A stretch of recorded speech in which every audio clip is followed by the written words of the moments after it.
Eh, oke semuanya, perkenalkan nama saya Firman Sebastian Barat dengan NIM 44432400003 berasal dari kelas 2A. Di sini saya akan memaparkan materi dengan berjudul lingkungan laut. Pasti di sini semua pada ingin tahu lingkungan laut tuh apa sih, yang berada di dangkal ataupun yang berada di laut dalam. Tapi yang pertama-tama saya akan menjelaskan terlebih dahulu apa sih lingkungan laut tuh. Lingkungan laut adalah bagian dari lingkungan hidup yang meliputi seluruh wilayah perairan laut, termasuk laut dangkal hingga laut dalam, serta segala unsur yang ada di dalamnya, baik yang bersifat biotik atau makhluk hidup maupun abiotik, benda tak hidup. Lingkungan ini mencakup ekosistem yang kompleks dan saling berhubungan, seperti terumbu karang, hutan mangrove, padang lamun, dan wilayah laut terbuka. Setiap komponen dalam lingkungan laut memiliki peran penting dalam menjaga keseimbangan ekosistem secara keseluruhan. Oke, selanjutnya di sini ada komponen lingkungan laut. Yang seperti tadi saya jelaskan, komponen lingkungan laut itu ada biotik dan abiotik. Biotik itu adalah komponen lingkungan yang terdiri dari makhluk hidup atau segala sesuatu yang memiliki kehidupan.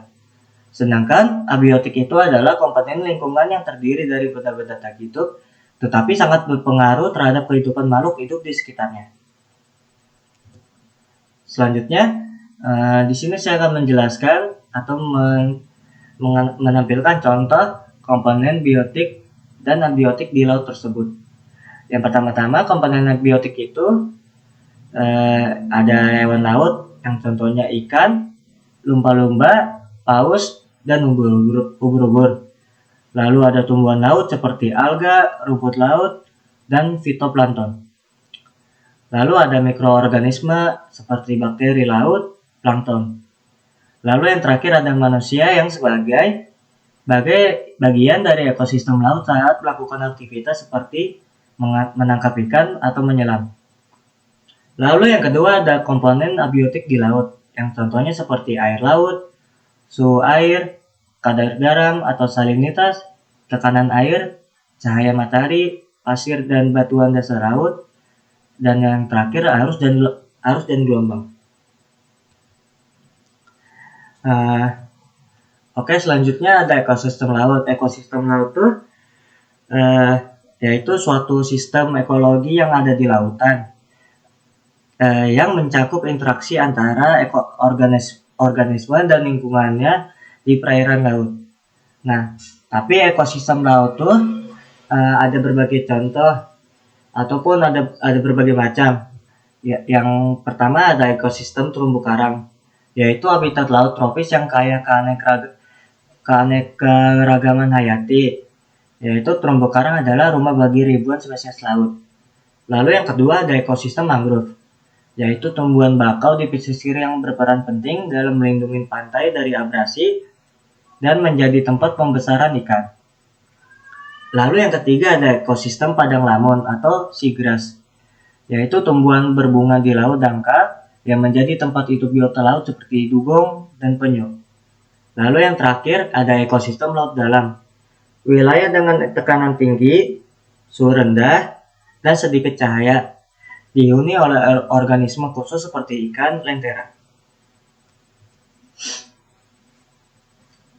Nah, pasti di lingkungan laut itu ada permasalahan tersendiri untuk sekitar laut atau lingkungan laut tersebut. Saya di sini akan menjelaskan atau menyebutkan permasalahan lingkungan laut itu apa aja sih. Oke, pertama tuh pencemaran laut yang berada pada di sampah plastik, tumpahan minyak, atau limbah industri. Yaitu ada overfishing, yaitu penangkapan ikan berlebihan yang sangat tidak bagus untuk lingkungan laut tersebut atau tidak baik untuk ikan-ikan yang berada di laut tersebut. Lalu perusakan habitat, yaitu ada terumbu karang yang rusak atau reklamasi pantai yang disebabkan oleh masyarakat ataupun hal yang tertentu yang tidak diinginkan. Lalu ada perubahan iklim yang ada, yaitu kenaikan suhu laut, pengasaman laut, dan cuaca yang tidak tertentu. Lalu yang terakhir ada invasi spesies asing, yaitu spesies asing yang mengganggu ekosistem lokal. Yang dimaksud tuh yang sering berdatangan ke laut yang tidak diundang, dan itu tidak baik untuk lingkungan laut tersebut, yang maupun ada di dangkal ataupun di dalam laut tersebut. Di mana-mana pasti kalau ada permasalahan tuh pasti ada manfaat lingkungan laut tersebut. Di sini saya akan menjelaskan manfaatnya apa aja sih yang bagus untuk lingkungan laut tuh, yaitu berada pada di sumber makanan yang contohnya seperti ikan ataupun rumput laut. Lalu ada sumber energi yang bisa ada pada minyak bumi, gas, atau energi gelombang. Lalu ada sarana transportasi dan perdagangan, para wisata bahari yang sering berdatangan masyarakat yang berada di daerah tersebut atau di luar daerah tersebut. Lalu yang terakhir ada penyerap karbon dan penghasil oksigen. Oke, selanjutnya di sini saya akan menyebutkan atau menjelaskan apa aja sih yang bagus atau untuk upaya pelestarian laut tersebut untuk berkepanjangan jangkau yang panjang, yang baik untuk lingkungan laut tersebut, yaitu ada menegakkan hukum kelautan dan zona konservasi.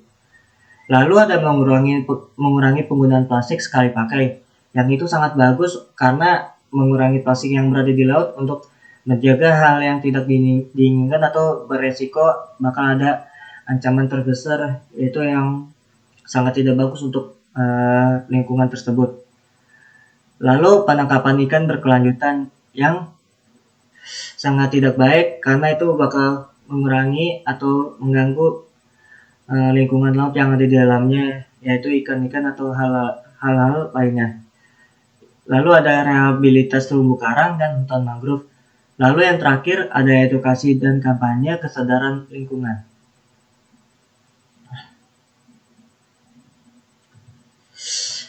Oke, yang bisa saya simpulkan untuk seluruh materi lingkungan laut ini yaitu lingkungan laut merupakan bagian penting dari ekosistem bumi yang terdiri atas komponen biotik atau makhluk hidup dan abiotik benda tak hidup yang saling berinteraksi. Laut menyediakan berbagai sumber daya alam seperti ikan, garam, dan energi, serta berperan besar dalam mengatur iklim global dan siklus air. Oke, yang terakhir di sini saya akan menampilkan kata-kata yang bisa saya artikan untuk materi lingkungan lautan ini. Baik, saya akan bacakan, yaitu laut merupakan sumber kehidupan yang menyimpan keanekaragaman hayati yang luar biasa, yang menjaga kelestarian laut dalam tanggung jawab bersama untuk masa depan bumi ini. Baik, segitu saja yang bisa saya sampaikan untuk materi pada hari ini. Mohon maaf jika ada kesalahan kata atau perbuatan dalam saya ucap ataupun interaksi saya dalam video hari ini. Baik, segitu saja yang bisa saya sampaikan. Kurang lebihnya mohon maaf. Terima kasih.